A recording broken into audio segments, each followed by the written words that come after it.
Now I have my guest name tags already in the little sleeves, the luggage tag sleeves, and they are ready to go through the laminator. Now I've had my laminating machine on for about 15 minutes, so it'll heat up, and it has a little ready light that indicates that it is ready for me to start pushing it through.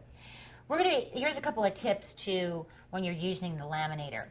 You want to put it in the closed end first, so it's attached on this end. That's the end you're going to feed in first. Make sure it's pretty lined up in the center, and they have a motor on the inside.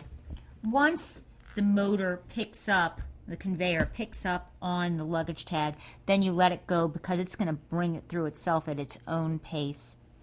And then we just wait until it comes out the other end. And I can just follow that up as soon as that one heads off inside. I can follow it up with another guest name tag. And then there we have it coming out on the other end, and look at how neat that looks. Woo, presto. It's a little warm from the machine, so you just want to lay it over on the side and let it cool. And then I'm going to run one more through. And once that's done, we're going to be ready for our next step. But let me give you one more tip.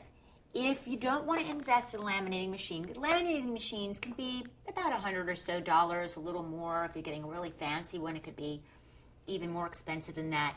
And you might not want to invest in one, and that's okay. If you go to your local office supply store or your copy store, a lot of times they have a big laminating machine, and they will do the laminations for you for a lot less expensive. So you might want to try that route. And now we're ready. We're going to let these cool for a second, and then we're ready for our next step.